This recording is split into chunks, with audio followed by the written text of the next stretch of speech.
A film set generates chaos, hundreds of disjointed clips, raw audio files, and flat, uncolored footage.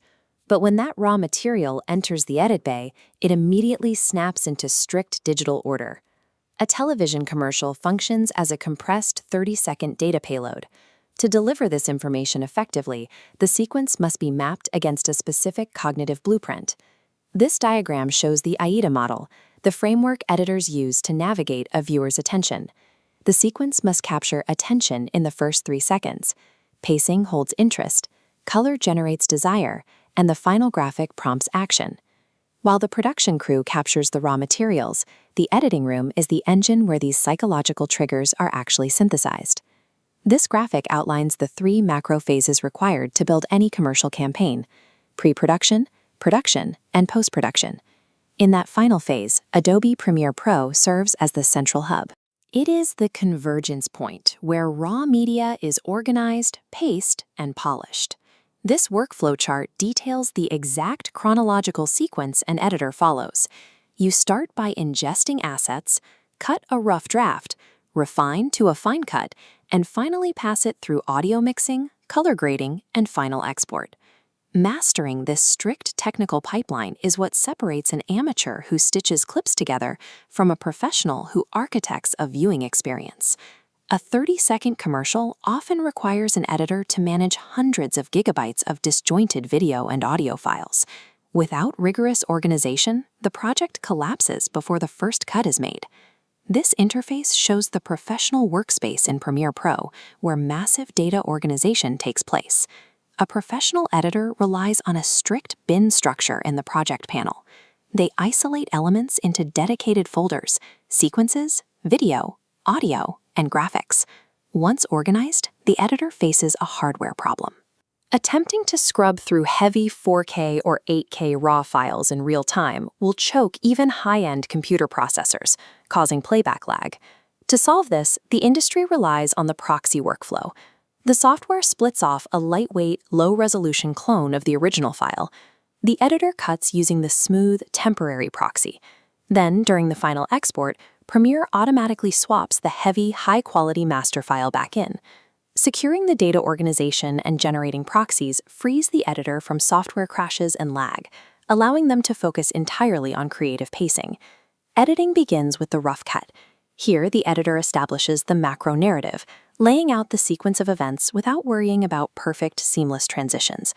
This chart maps the classical 3-act storytelling structure, which must be compressed to fit a 30-second timeline. The 5-second hook acts as the inciting incident. The product journey scales the rising action, and the call to action sits at the precise moment of resolution. Once the structure is locked, the editor moves to the fine cut. Now the focus shifts to microrhythm. An average television commercial requires between 15 and 20 distinct cuts to maintain a rapid, engaging pace. To keep the viewer immersed, editors rely on the invisible cut.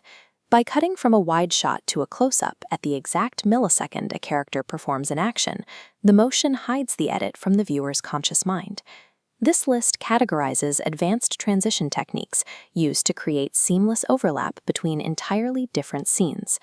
2 of the most common are the J-cut, where audio arrives before the video, and the L-cut, where the visual changes but previous audio continues. To build a J-cut on a timeline, you pull the audio backward underneath the preceding video block. The viewer hears the new environment before they see it, bridging the gap between 2 locations.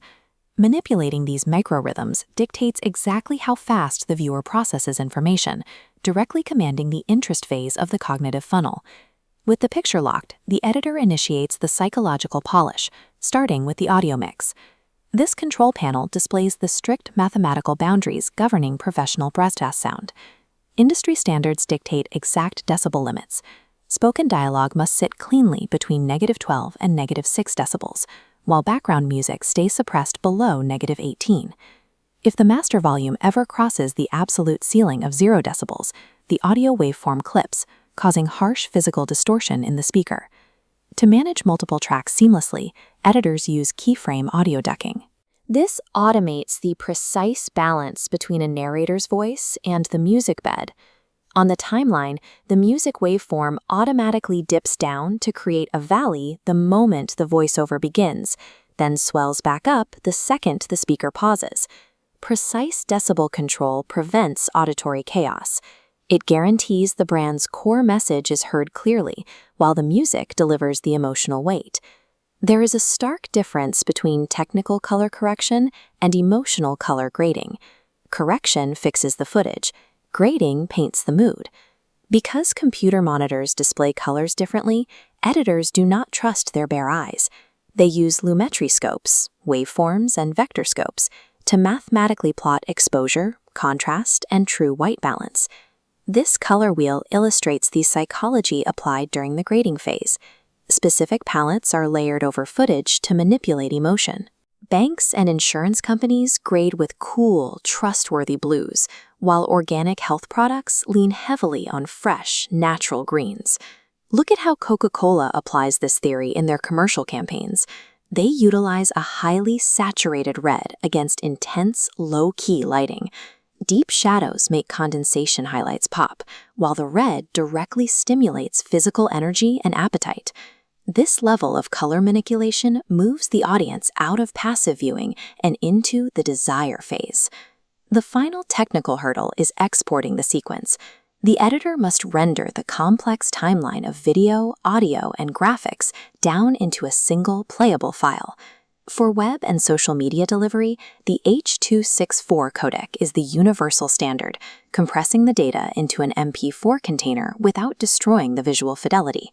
An editor must choose how that data is packed. They use a variable bitrate to optimize file sizes for fast YouTube uploads, or a constant bitrate to lock in the heavy, stable quality required for television broadcast. Selecting the wrong export setting will instantly compress away the delicate color grading and precise audio ducking executed over the previous hours of work. The entire process starts with hundreds of gigabytes of chaotic raw footage, passes through strict data ingestion, and emerges out the other side as a polished, highly compressed data payload. Pre-production provides the script and the storyboard, but the post-production timeline is the crucible where the narrative is actually forged. Software proficiency is simply the basic prerequisite. The actual work of the editor is the engineering of human attention through the calculated synchronization of time,